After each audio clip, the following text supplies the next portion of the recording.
मेरे भक्ति चैनल अर्पण म्यूज़िक में आपका स्वागत है। अब हम देखते हैं श्रीमद् भगवद गीता के 13वें अध्याय का महत्व। श्री महादेव जी कहते हैं, पार्वती, अब 13वें अध्याय की अगाध महिमा का वर्णन सुनो। इसको सुनने से तुम्हें बहुत प्रसन्नता होगी। दक्षिण दिशा में तुंगभद्रा नाम की एक बहुत बड़ी नदी है। उसके किनारे हरिहरपुर नामक रमणीय नगर बसा हुआ है। वहाँ हरिहर नाम से साक्षात भगवान शिवजी विराजमान हैं, जिनके दर्शन मात्र से ही परम कल्याण की प्राप्ति होती है। यहाँ हरि दीक्षित नामक एक क्षत्रिय ब्राह्मण रहते थे, जो तपस्या और स्वाध्याय में लीन रहते थे और वेदों के बहुत ही बड़े विद्वान थे। उनकी एक स्त्री थी जिसे लोग दुराचार कहकर पुकारते थे, क्योंकि उसके कर्म भी ऐसे ही थे। वो हमेशा पति को बुरे वचन कहती, कभी भी उनके साथ शयन नहीं करती, कभी पत्नी व्रत का धर्म का पालन नहीं करती। जो पति के संबंध रखने वाले लोग आते, उनसे भी बुरा बर्ताव करती। वह कामोन्मत्त होकर निरंतर व्याभिचारियों के साथ रमण करती थी। एक समय रात में किसी कामी को न पाकर वह घर के किवाड़ खोलकर नगर से बाहर संकेत स्थान पर चली गई। उस समय उसका चित्त काम से मोहित हो रहा था।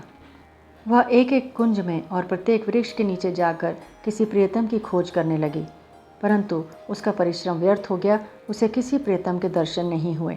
तब उस वन में नाना प्रकार की बातें कहकर विलाप करने लगी।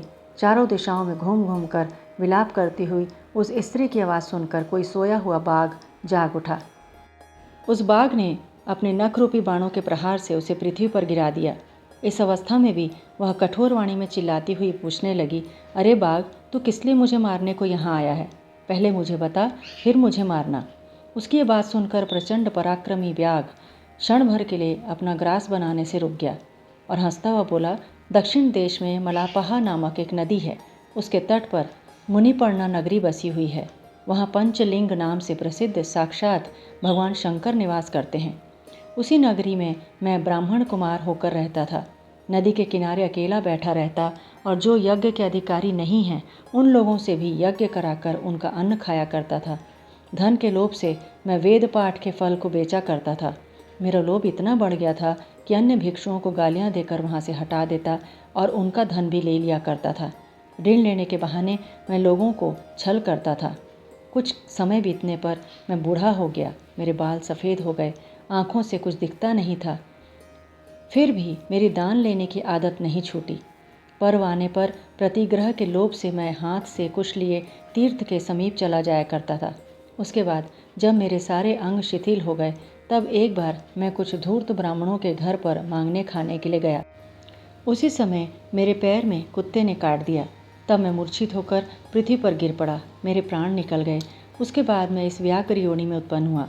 तब से इस दुर्गम वन में रहता हूँ और अपने पहले के पापों को याद करके कभी धर्मिष्ठ महात्मा, साधु पुरुष और सती स्त्रियों को नहीं खाता, बल्कि पापी, दुराचारी, कुल्टा स्त्रियों को ही मैं अपना भक्ष्य बनाता हूँ। इसलिए कुल्टा होने के कारण तू अवश्य ही मेरा ग्रास बनेगी।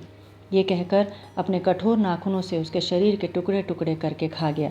उसके बाद यमराज के दूत उस पापनी को संयमनीपुरी में ले गए। वहाँ यमराज की आज्ञा से अनेक बार उसे मूत्र और रक्त से भरे हुए भयानक कुंडों में गिराया गया। करोड़ों कल्पों तक उसे रखने के बाद 100 मनवंतरों तक रौरव नरक में रखा गया। फिर चारों ओर मुँह करके दीन भाव से रोती हुई इस पापनी को वहाँ से खींचकर दहनानन नामक नरक में गिराया गया। उस समय उसके केश खुले हुए थे और शरीर भयानक दिखता था। इस प्रकार घोर नरक यातना भोगने के बाद वह महापापिनी इस लोक में आकर चंडाल योनि में उत्पन्न हुई। चंडाल के घर में भी प्रतिदिन बढ़ती हुई वह पूर्व जन्म के अभ्यास से पहले के पापों में प्रवृत्त रही। फिर उसे कोढ़ हो गया और राज यक्ष्मा का रोग हो गया। नेत्रों में पीड़ा होने लगी। फिर कुछ काल के बाद वह पुनः अपने निवास स्थान हरिहरपुर को गई, जहाँ भगवान शिव के अंतःपुर की स्वामिनी जंभका देवी विराजमान हैं। वहाँ उसने वासुदेव नामक एक पवित्र ब्राह्मण का दर्शन किया, जो निरंतर गीता के 13वें अध्याय का पाठ करता रहता था। उसके मुख से गीता का पाठ सुनते ही वह चंडाल शरीर से मुक्त हो गई और दिव्य देह धारण करके स्वर्ग लोक में गई। इस प्रकार श्रीमद् भागवत गीता के 13वें अध्याय का पठन करने से सभी पापों से व्यक्ति मुक्त हो जाता है और उसे मोक्ष की प्राप्ति होती है। ओम श्री हरि।